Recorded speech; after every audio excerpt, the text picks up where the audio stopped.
So Val Kilmer passed away at the age of 65. So I believe from throat cancer. So I wanted to pay tribute to him by reviewing the first movie I ever saw with him, which is still probably one of my favorite movies with him. Batman Forever. That's it for the sad stuff. This is Batman Forever. This is a very goofy movie, so we're not going to be sad here. So, Batman Forever, released in 1995, starring Val Kilmer, Chris O'Donnell, Jim Carrey, Tommy Lee Jones, Nicole Kidman, Drew Barrymore. And you know what? There's something I could get out that relates to this movie. Okay. So anyway, a very goofy Batman movie, but honestly, if you compare it to the movie right after, Batman and Robin, it's fairly serious for what it is, but it was meant to be goofy because the studio didn't like Batman Returns, so they hired Joel Schumacher. Excuse me, sorry, there's a problem with the pop. So they hired Joel Schumacher to make a goofier movie.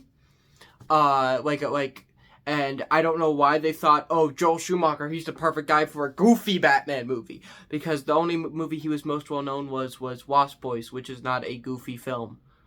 I don't know, maybe it was just because he was gay. I don't know. But they hired him to do a more goofy Batman movie that still had elements of a serious Batman movie. He was allowed to let them slip through. He was a big comic book fan and a big fan of Batman the Animated Series. And honestly, I think he understood the character of Batman better than Tim Burton did, who, of course, did 89 and Returns. So anyway, what is my opinion of Batman Forever? Well, starting with the positives. Val Kilmer is actually probably one of the best live-action Batmans. I would put him at number 3. I think I put Pattinson and Keaton over him, but I would honestly put Kilmer over Christian Bale, and I'm not just saying that because he's dead. He's actually really good in this movie. Similarly, Jim Carrey is a pretty fantastic Riddler. He's playing a more goofy version of the character. And it's actually interesting how well all the Riddler stuff in this movie has aged into the modern day, because the movie's from 1995. It's from exactly 30 years ago. But what they do with the Riddler, that character, is actually aged really well. In that he is this toxic fanboy of Bruce Wayne who is almost to the point where he's just kind of straight up like in love with Bruce Wayne, and I mean in like an actual like love with Bruce Wayne.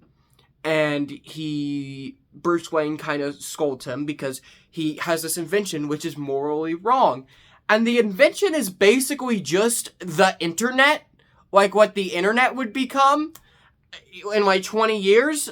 So that's aged. So that's all aged well. That and the toxic fandoms, because I mean, there's tons of toxic fandoms out there. You go to any con, you meet a toxic fan of something. I mean, every fandom has a toxic element somewhere. Some fandoms are more toxic than others, like Rick and Morty, for example, or Star Wars, or honestly, DC Comics. So that's aged remarkably well. That, and I mean, this has kind of been a thing with every version of the Riddler, especially the Riddler on the show Gotham. But this man is, and I'm autistic, I can say this, he is clearly autistic. So yeah, and he's also kind of clearly gay. He is just straight up in love with Bruce Wayne. He dances with Nicole Kidman and is staring at Val Kilmer. Okay? Not that Val Kilmer was ugly in 1995. He was ugly when he died, but not necessary now. So there's all of that. That, and this movie does an interesting idea with the idea of Batman dating a psychiatrist. Now that's an interesting idea. They don't do it well. They make her incredibly horny, and she does not really have a personality at all in this movie. That's a negative. It's in the positive section, though, because I think there was something there that they were trying to do that they just couldn't quite do right. The aesthetic, like, it looks goofy. But if this was a Batman Beyond movie, you would think it looked cool as hell, okay? It just doesn't work for, like, Bruce Wayne Batman. And this is before Batman Beyond, so this is honestly probably what inspired the look of that show. I think that a lot of what they do with Robin works, but I think a lot of it would have worked a lot better if this was like a 12-year-old kid, like a 10 to 12-year-old kid. Chris O'Donnell was 25 when this movie came out, so it doesn't work. Anytime they're like, oh, the government's gonna go after me, and it's like, no, they're not, you're 25. 42-year-old men don't adopt 25-year-old men. Any instance where a 25-year-old man, a 42-year-old man has paid for a 25-year-old man has been prostitution.